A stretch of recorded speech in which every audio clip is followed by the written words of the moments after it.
معزز پردہ نشین خواتین، اللہ جل جلالہ عمن والہ کا بے انتہا فضل اور اس کا بڑا کرم ہے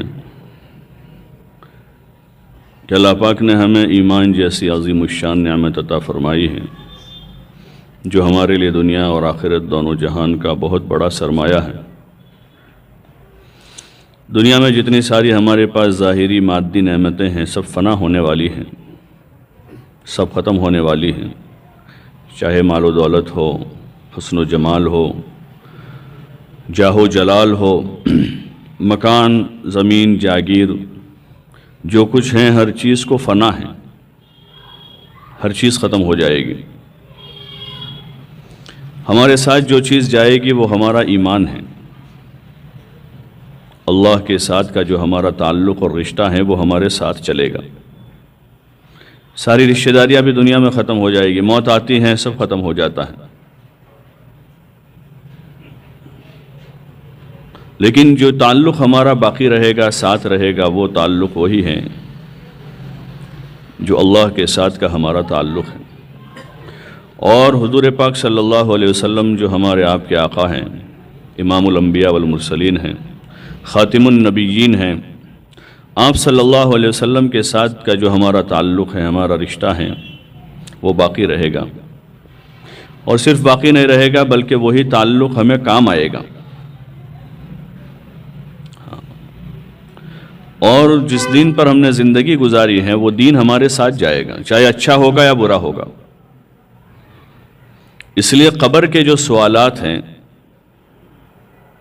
مرنے کے بعد جب قبر میں مردے کو لٹا دیا جاتا ہے، دفن کر دیا جاتا ہے، اور دفن کرنے والے دفن کر کے واپس لوٹ جاتے ہیں، اس کے بعد اللہ کی طرف سے فرشتے آ کر سوال جواب کریں گے۔ ہر مردے سے وہ سوال جواب ہونے ہیں، اس میں اسی 3 چیزوں کا سوال ہے کہ تمہارا رب کون ہے، کس کو رب مان کر آئے ہیں، اور تمہارے نبی کون ہیں، اور تمہارا دین کیا ہے۔ یہ 3 سوال جواب ہیں ہر مرد عورت سے جو موت کے بعد قبر میں ہوں گے۔ اگر زندگی اللہ کی محبت میں اور اللہ کے حکم پر، حضور صلی اللہ علیہ وسلم کے طریقوں پر گزاری ہے، اور زندگی کے ہر موڑ پر اپنے دین کا خیال کیا ہے کہ ہمارا دین ہم سے کیا چاہتا ہے، تو پھر قبر میں جواب دہی آسان ہے۔ اللہ کو رب مانا ہے، ایک تو جاننا ہے اور ایک ماننا ہے۔ حضور صلی اللہ علیہ وسلم کو نبی اور رسول کے طور پر جاننا کہ وہ ہمارے نبی ہیں، ہمارے رسول ہیں، اور ایک ہے نبی اور رسول کے طور پر حضور صلی اللہ علیہ وسلم کو ماننا۔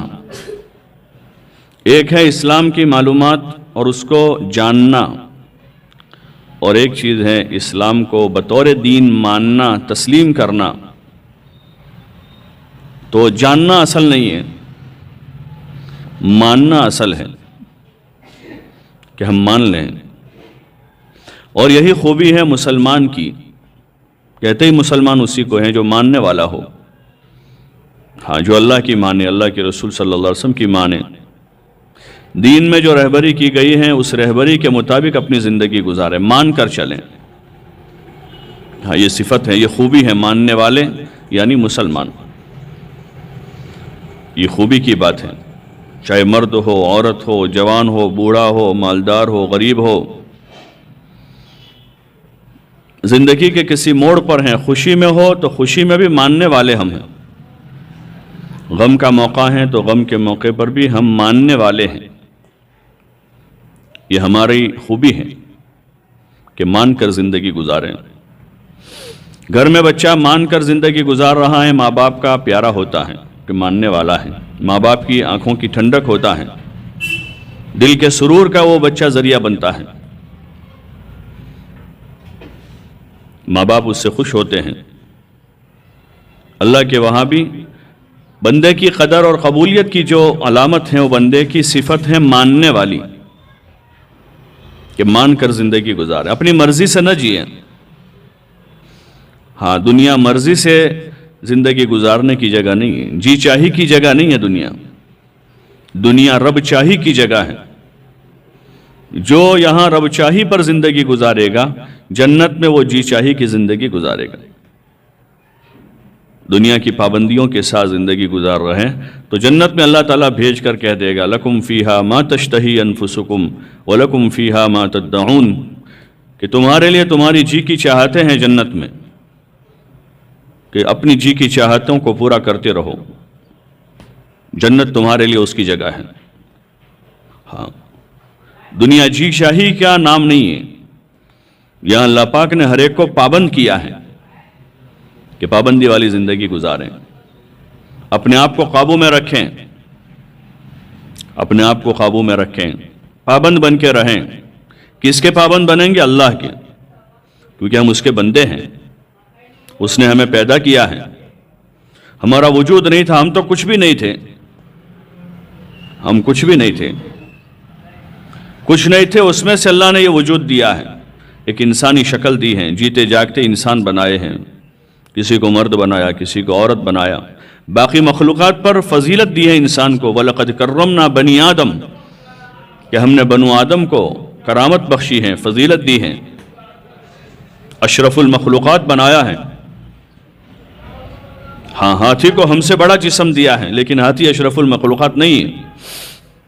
ہاں، جناتوں کو اللہ نے بڑے تصرفات کی طاقت دی ہے، لیکن جنات انسان سے بڑھ کر نہیں ہے۔ کرمنا بنی آدم، بنی آدم کو کرامت دی ہے۔ اور بڑی بڑی مخلوقات ہیں زمین پر، سمندروں میں بڑی بڑی مچھلیاں ہیں، ان مچھلیوں پر اللہ نے ہمیں فوقیت دی ہے، فضیلت دی ہے۔ اور دنیا کو انسانوں کے واسطے اللہ پاک نے مسخر کیا ہے، دنیا کو مسخر کیا انسانوں کے واسطے۔ ہاں، دنیا کو ہمارے لیے بنایا ہے، اس لیے دنیا کی ساری نعمتوں کو اللہ نے انسانوں کے حق میں کھول دیا ہے۔ زمین سے ہم فائدہ اٹھا رہے ہیں، آسمان سے ہم فائدہ اٹھا رہے ہیں، سورج سے ہم فائدہ اٹھا رہے ہیں، چاند سے ہم فائدہ اٹھا رہے ہیں، ہوا سے ہم آکسیجن لے رہے ہیں، پانی سے ہم فائدہ اٹھا رہے ہیں۔ یہ ساری نعمتیں فری ہیں، اس پر 1 روپیہ نہیں لگتا۔ ہوا ہے، پانی ہے، زمین ہے، چاند ہے، سورج ہیں، ہزاروں قسم کے درخت اللہ نے کھڑے کر دیے زمین پر، اور انسانوں کے لیے اس کے نفع کو عام کر دیا ہے کہ اس سے فائدہ اٹھاؤ۔ ان الدنیا خلقت لکم، کہ دنیا تمہارے لیے ہے۔ ہاں، دنیا تمہارے لیے ہے کہ دنیا سے فائدہ اٹھاؤ، لیکن حد میں رہ کر فائدہ اٹھانا، ہاں، حد سے باہر نہ جانا۔ اللہ نے حدود متعین کیے ہیں، حدیں طے کر دی ہیں، اس دائرے میں رہو گے محفوظ رہو گے، سلامت رہو گے، دائرے کو کراس مت کرنا، حد میں رہنا۔ اور جو دائرہ کراس کرے گا وہ اللہ کا کوئی نقصان نہیں کرے گا۔